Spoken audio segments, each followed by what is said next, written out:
Mall के बार के अंदर ब्रजेश की पीट पीट कर हत्या कर दी गई। शायद इस वक्त माकूल समय नहीं है उनकी पत्नी से बात करने के लिए, लेकिन इस केस में कई ऐसे सवाल हैं जो तमाम मॉल की भूमिका हो, पुलिस की भूमिका हो, तमाम भूमिकाओं पर सवाल खड़े करते हैं। पूजा जी, ये वक्त नहीं है आपसे बात करने का।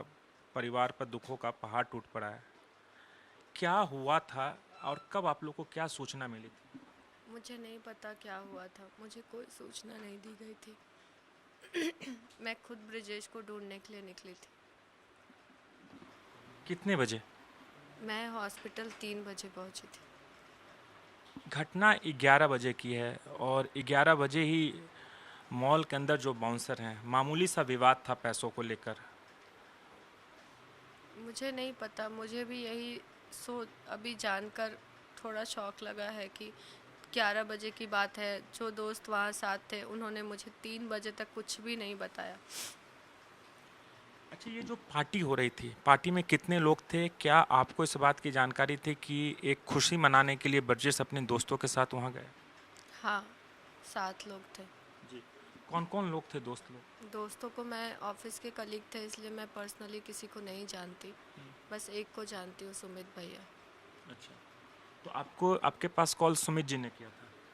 मैंने सुमित जी को कॉल किया था। अच्छा, जब वो देर रात तक घर नहीं आए तो एक बहुत बड़ा सवाल है कि जिस मॉल के अंदर जहाँ से 200 मीटर पर पुलिस की चौकी भी है, अगर कोई झगड़ा होता है तो मॉल के मालिक या मॉल के जो प्रशासन है उसकी जिम्मेदारी बनती है कि कोई झगड़ा हो उसको सुलझाने के लिए पुलिस को बुलाया जाए। लेकिन ऐसा इस केस में नहीं हुआ। वहीं पर लोगों ने कानून को हाथ में लिया और ब्रजेश को ऐसे जगह मारा जिससे उनकी मौत हो गई। बस यही तो सबसे दुखद बात है कि इतने पढ़े लिखे समझदार लोग वहाँ पे मौजूद थे। जब झड़प हो रही थी तो बार वालों ने भी फ़ोन कर देना था पुलिस को, या फिर दोस्तों ने में से भी किसी ने फ़ोन कर देना था पुलिस को, तो पुलिस आ ही जाती। पुलिस तो हमारे लिए है, लेकिन यहाँ पे तो पता नहीं, ना पुलिस हमारे लिए है ना ब्रिजेश के दोस्त उनके लिए था। तमाम जो दोस्त हैं उसके बाद वो कहीं नज़र नहीं आ रहे हैं, ना पुलिस के पास, नहीं तमाम चीज़ों को लेकर। क्योंकि उन्होंने मुझे सच्चाई से दूर रखा था। मैंने खुद उनको बोला कि वो लोग यहाँ से चले जाएं। वो ये दावा कर रहे थे कि वो फैमिली है, लेकिन उन्होंने फैमिली होने का कोई ऐसा काम तो किया नहीं था। इसलिए मैंने ही उनको बोला कि अब आप लोग चले जाइए। ब्रिजेश नहीं रहे तो अब उनको दोस्तों की भी ज़रूरत नहीं है मुझे।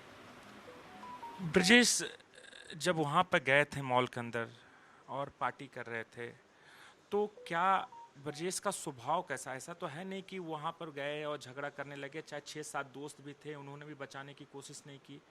ब्रिजेश बहुत ही फन लविंग और बहुत सुलझे हुए इंसान है। उनको सिर्फ, अगर वो किसी पार्टी में जाते हैं तो सिर्फ हंसने गाने और इन्जॉय करने से मतलब होता है। वो झड़प में जल्दी नहीं घुसते हैं। ये भी जानकारी है कि कोई सुजीत नाम का दोस्त था, उसने ही शुरुआत की झगड़े की, इस वजह से झगड़ा ब्रजेश तक पहुँच गया। मुझे ये नहीं पता। हाँ, मुझे ये पता है कि मेरे पति ने झगड़ा शुरू तो नहीं किया होगा।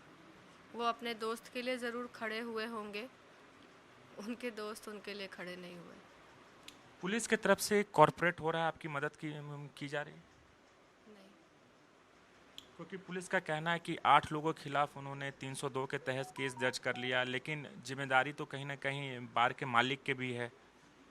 हाँ, उन्होंने मुझे भी यही बोला कि 8 लोगों के खिलाफ केस दर्ज हुआ है, दफ़ा 302 लगा है, एंड वो लोग जेल में हैं, उन पे कार्रवाई की जाएगी। उसके अलावा मुझे कुछ नहीं बताया।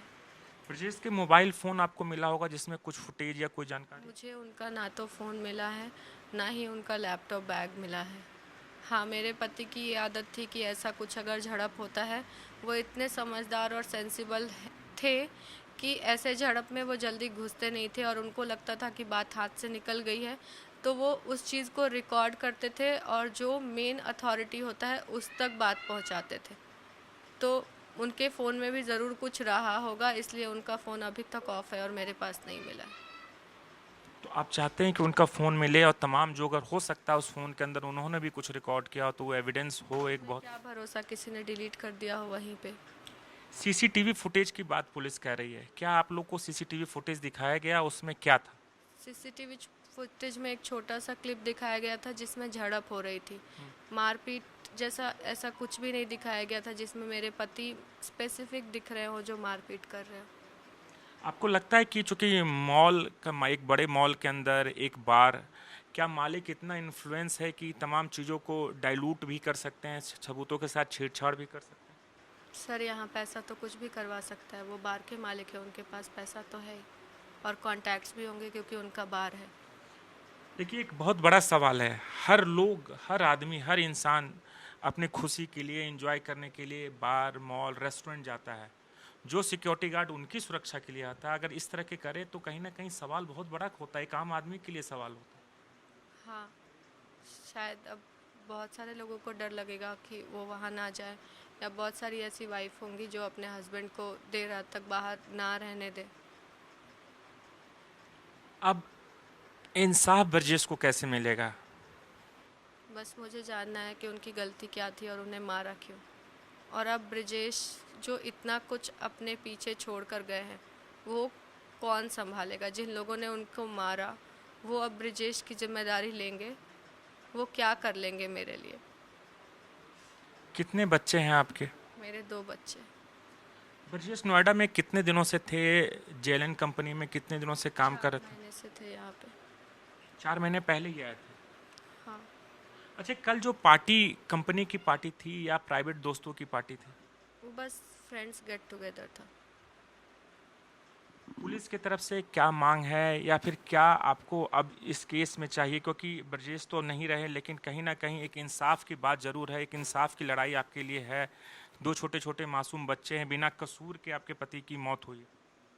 बस मुझे पुलिस से यही चाहिए कि मुझे पूरी वीडियो क्लिप चाहिए, पूरा फुटेज देखना है कि मेरे पति ने क्या किया और उनके साथ क्या हुआ, और जो लोग भी इन्वॉल्व हैं उन सबको सज़ा मिलनी चाहिए।